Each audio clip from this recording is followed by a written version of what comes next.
Okay, तो last lecture में हमने सीरीज एलसीआर सर्किट पढ़ा था। अभी हम करने वाले हैं parallel LCR circuit. Parallel LCR circuit में क्या होता है, आपको पता है कि जब हम कंपोनेंट्स को सीरीज में कनेक्ट करते हैं तो जो वोल्टेज होती है वो हर किसी कंपोनेंट के अक्रॉस डिफरेंट होती है, करंट लेकिन सेम होता है। पैरेलल कॉम्बिनेशन में उल्टा हो जाता है। पैरेलल कॉम्बिनेशन जब भी आप बनाओगे दो तीन कंपोनेंट्स की, तो हर किसी में करंट डिफरेंट होगा बट वोल्टेज सबको सेम मिलेगी। ठीक है, देखिए जैसे ये मैं पैरेलल एलसीआर सर्किट बना रहा हूँ। यहाँ पे पैरेलल का मतलब है ये इंडक्टर हो गया एल, इसी के साथ पैरेलल में हमने लगा दिया कैपेसिटर सी, इसी के साथ पैरेलल में हमने लगा दी रेजिस्टेंस आर। ठीक है, सी और आर। और हमने इन तीनों कंपोनेंट्स को एक एसी सोर्स के साथ कनेक्ट कर दिया। ये एसी सोर्स है। एसी सोर्स की जो वोल्टेज है E naught sine omega t, sine function हमने इसको अप्लाई कर दिया। अब जैसे कि आपको पता ही है कि सबको सेम वोल्टेज मिलेगी because everything is connected eight same potential difference. तो इस केस में लेकिन करंट डिफरेंट होगा। जो टोटल करंट यहां से सर्किट में जाएगा वो डिवाइड हो जाएगा, I R, I C, I L, और तीनों ऐड होके हमारे पास टोटल करंट आएगा। तो इस इक्वेशन को यूज करके हम इस सर्किट को सॉल्व करेंगे। सर्किट को सॉल्व करने का मतलब क्या है, हमें फिर से करंट का एक्सप्रेशन निकालना है। करंट क्या होता है इस केस में, और उसके साथ साथ हमें देखना है इम्पीडेंस का क्या फॉर्मूला बनेगा भी इस केस में, वो भी देखेंगे। रेजोनेंस कंडीशन क्या बनेगी, क्या रेजोनेंस फ्रीक्वेंसी होगी, करंट कैसे वेरी करेगा विद फ्रीक्वेंसी, ये सब चीजें हमें पैरेलल सर्किट में भी देखनी है। तो let us give heading parallel LCR circuit. इसको सॉल्व करेंगे हम। ठीक है, तो बहुत इजी है, हमारे सामने है this is applied voltage which is a sine function. The current through resistance IR is simply voltage divided by resistance, Ohm's law। ठीक है, यहां लिख लेते हैं by Ohm's law। हमें IR मिल गया, इसको सॉल्व भी कर लेंगे। यहाँ E की वैल्यू पुट कर देंगे तो E not by R sine omega t, equation number 2। Current through capacitor IC leads the EMF by pi by 2, leads EMF bye pi by 2। ये हमें पता है कैपेसिटर के केस में करंट हमेशा आगे चलता है, ईएमएफ पीछे चलती है। और हम यूज करेंगे इसके लिए भी सेम एक्सप्रेशन। देखिए, current IC can be written as E not divided by resistance of capacitor. Capacitor की रेजिस्टेंस होती है XC, जहां R है उसकी जगह XC।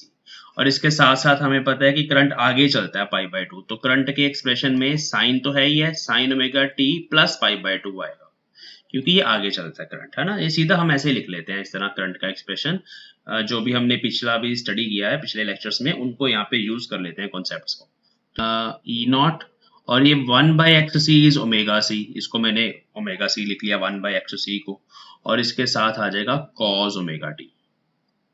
This is equation number 2। तो this is current through capacitor. और अगर हम बात करें इंडक्टर की, तो उसमें करंट लीडिंग की बजाय लैगिंग करता है। तो current through inductor lags behind EMF by pi by 2, simple है ना। तो आई एल अगर आपने लिखना है तो वो भी ऐसे ही लिखा जाएगा, E naught divide by X L हो जाएगा। अभी उसकी रेजिस्टेंस कितनी है, sine omega t minus pi by 2। अच्छा, ये ओमेगा एल होता है, इसको पुट कर देते हैं ई नॉट बाय ओमेगा एल, और इसके साथ ये जो साइन थीटा माइनस 90 डिग्री है उसको वो माइनस कॉस थीटा पुट कर देंगे, इक्वेशन नंबर 3। तो तीनों करंट्स आ गए मेरे पास, current through resistance, capacitance and capacitor and inductor.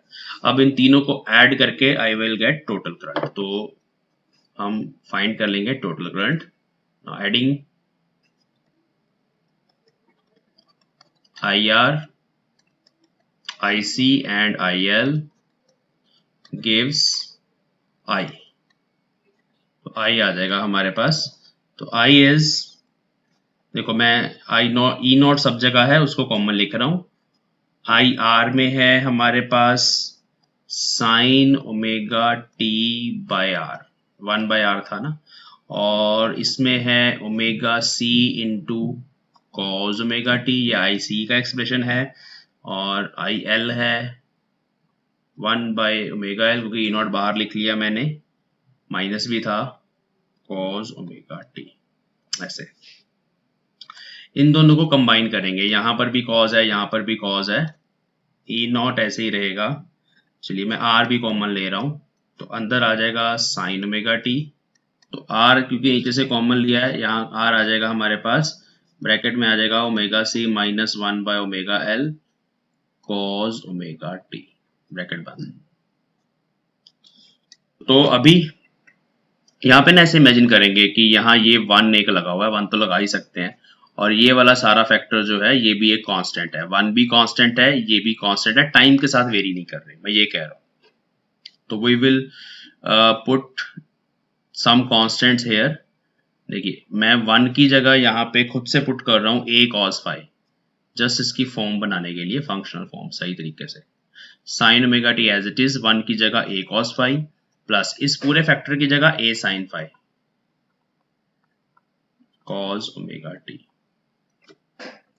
Now this can be written as E naught by R, a common, a दोनों में है common, sine omega T plus five, ऐसे लिखा जा सकता है, ठीक है। And this is I here a cos phi जो मैंने पुट किया है that is 1 and a sin phi इज r into omega C minus 1/ओमेगा एल। तो ये एक्सप्रेशन बच्चे हमारे पास आ गया, this is equation number, and these two are equation number 6। अब यहाँ पे जो मैंने a इंट्रोड्यूस किया है, दिस इज ए अननोन ना, दिस इज एन अननोन, इसके बारे में मुझे नहीं पता ये क्या है। तो अगर हम इसकी स्क्वेयरिंग एंड एडिंग करें इक्वेशन 6 की, वी विल गेट a। तो squaring and adding equation 6, both the parts of equation 6, squaring and adding equation 6 parts, जो भी उसके 2 पार्ट्स हैं, तो बन जाएगा a square cos square phi plus a square sine square phi is equal to 1 plus r square omega C minus 1/ओमेगा L का whole square. यहाँ a आ जाएगा, देखो ये cos square phi plus sine square phi is 1, और under root बना देंगे दूसरी साइड, उधर a स्क्वेयर है उधर रूट बन जाएगा under root 1 plus R square omega C minus 1/ओमेगा का स्क्वेयर। चलो तो आर मैं यहाँ पे कॉमन लेके आ रहा हूँ, आर स्क्वेयर, तो अंडर रूट के अंदर बचेगा 1/आर square plus omega C minus 1/ओमेगा एल का whole square. Now equation 5 is, equation 5 लिख लेते हैं पहले, I is equal to E naught by R into A sine omega T plus 5। तो दिस वाज इक्वेशन 5। अब यहाँ पे a को सब्स्टिट्यूट करेंगे तो r से r कैंसिल हो जाएगा, और आपके पास आएगा ई नॉट के साथ अंडर रूट में ये सारा factor 1/r square plus omega C minus 1/ओमेगा एल का whole square sine omega T plus 5, ठीक है। यहाँ रीजन लिख देते हैं फ्रॉम इक्वेशन 7। तो दिस इज इक्वेशन 7, a की वैल्यू को यहाँ पे पुट कर दिया है ऐसे, ठीक है। तो ये बन गई equation. Okay, now this can be written as, this can be written as E naught by Z, where what is Z? Z is reciprocal of this term, ठीक है, वो अभी लिख दूंगा मैं, sin ओमेगा t plus 5, ठीक है। तो where Z is impedance of parallel LCR circuit and which is given by 1 by under root 1/r square plus omega C minus 1/ओमेगा एल का होल स्क्वायर। तो पैरेलल एलसीआर सर्किट में जो impedance होती है it is given by this expression, ठीक है, this is impedance. Now let's talk about the cases when omega L, अच्छा एक तो ये हो गया, जेड हो गया, करंट आ गया, रुक जाओ एक मिनट, फाई निकालना है ना, फाई हमने माना था, फाई फाइंड करते हैं, ठीक है। Okay, now what is phi? Phi can be written as from equation 6, dividing parts of equation 6, ऊपर रख लेते हैं a sin phi, नीचे रख लेते हैं a cos phi, दोनों को डिवाइड कर दिया tan phi बन जाएगा, और ऊपर आ जाएगा R into omega C minus 1 by omega L divide by 1। तो A से A कट गया, तो phi is equal to tan inverse, this is phase difference, ठीक है। ओके, तो यहाँ पे ओमेगा सी और आर तीनों सब्स्टिट्यूट करके आप करंट और वोल्टेज का फेज डिफरेंस फाइंड कर सकते हो। इंपीडेंस भी आ गई, फेज डिफरेंस भी आ गया, करंट का एक्सप्रेशन भी आ गया। चलो, and current is E not by Z sine omega T plus five, ये करंट है। और मैं Z फिर से लिख रहा हूं ताकि आपको याद हो जाए, तो आप इसको ऐसे भी लिख सकते हो 1 by R square plus omega C minus 1 by omega L का होल स्क्वायर पावर माइनस 1/2, क्योंकि वो रेसिप्रोकल था ना, तो इसको पावर माइनस 1/2 लिख सकते हैं, अंडर रूट के अंदर था ये सारा कुछ। तो अब यहाँ पे अगर हम ध्यान से देखें तो फाई की वैल्यू पॉजिटिव कब है, फाई की वैल्यू नेगेटिव कब है, ये ओमेगा सी और 1 बाय ओमेगा एल के फैक्टर्स पे डिपेंड करता है। तो we have some cases, some important cases. देखो पहला केस है, ध्यान से देखेंगे, phi will be positive, phi is positive when, देखो ये फाई का एक्सप्रेशन है, ये पॉजिटिव कब आएगा, सिर्फ इसको देखना फाई को, जब omega C is greater than 1 by omega L.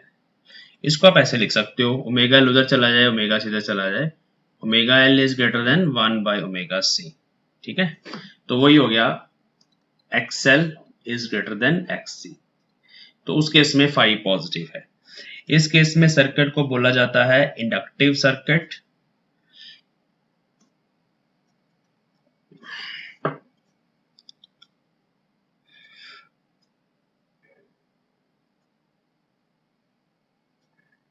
Okay, तो इस केस में फाई पॉजिटिव आ गया ना। अब फाई पॉजिटिव आने का मतलब है करंट में यहाँ एक पॉजिटिव वैल्यू है, तो अब करंट का एक्सप्रेशन देखो तो you can say current leads EMF by phi, phase difference phi, जो भी आंसर आएगा यहाँ से, ठीक है। ओमेगा पे भी डिपेंड करता है, आर पे भी डिपेंड करता है, सी पे भी डिपेंड करता है क्या आएगी फाई की वैल्यू, बट फाई पॉजिटिव रहेगा उस केस में when this factor is greater than this factor. ऐसे भी बोल सकते हो यहां से, अगर omega C is greater than 1 by omega L. Okay, second case, phi is negative, सीधा ही उल्टा हो जाएगा बस, when omega c is less than 1 by omega l, or you can say omega l is less than 1 by omega c।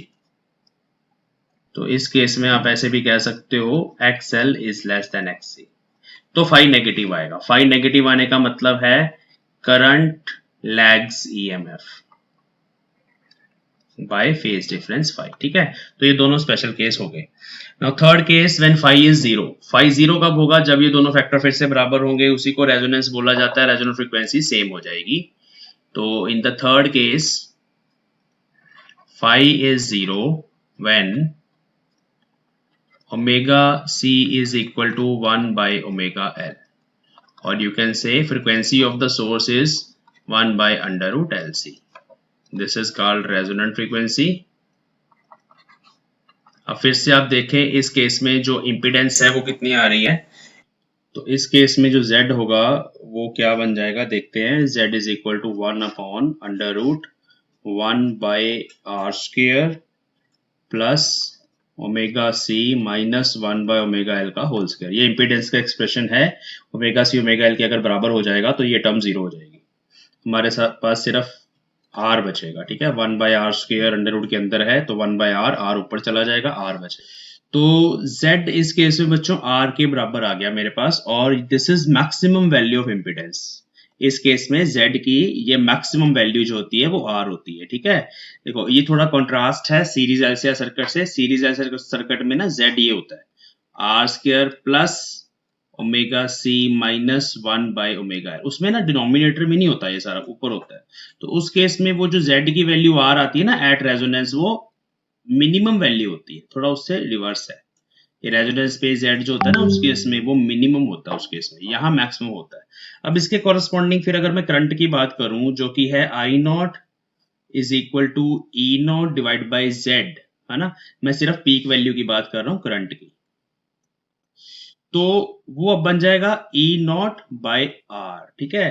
तो this is minimum value of current, otherwise current इससे ज्यादा होता है, बट रेजोनेंस में parallel LCR circuit में current minimum हो जाता है। अब इस केस में अगर आप रेजोनेंस कर्व बनाना चाहते हो तो वो ऐसे बनेगी, हम करंट वर्सेस करंट की पीक वैल्यू जो है उसका ग्राफ बनाएंगे with applied source frequency omega. तो उस केस में ये कर्व की शेप ऐसी बनती है, बेल शेप ही होती है बट ये इन्वर्टेड होती है। ये जो है जहां पे हमारा करंट मिनिमम होता है आई नॉट की, जहां मिनिमम वैल्यू है उसके कॉरस्पॉन्डिंग ओमेगा जो है वो ओमेगा आर है, which is 1 by under root LC. So this is resonance curve in case of parallel LCR circuit. Now this current is equal to E naught by R, means resistance के बढ़ने से ये current decrease होगा और resistance के कम होने से ये बढ़ेगा। मतलब अगर एक कर्व मैं यहाँ पे और बना दूं लाइक दिस, ये भी रेजोनेंट कर्व ही है। अब इस केस में हमारे पास रेजिस्टेंस कम है, if this is for R2 this is for R1, तो R2 is less than R1 क्योंकि उस केस में करंट की सारी वैल्यूज बड़ी हैं और I मिनिमम भी जो है वो बड़ा है, ठीक है। तो ये जो रिलेशन है रेजिस्टेंसेस की इसको भी आपने ध्यान में रखना है। तो ये रेजोनेंस कर्व्स होगी and this is the case of resonance. तो इस तरह से अभी हमने पैरेलल एलसीआर सर्किट को भी कंप्लीट कर लिया।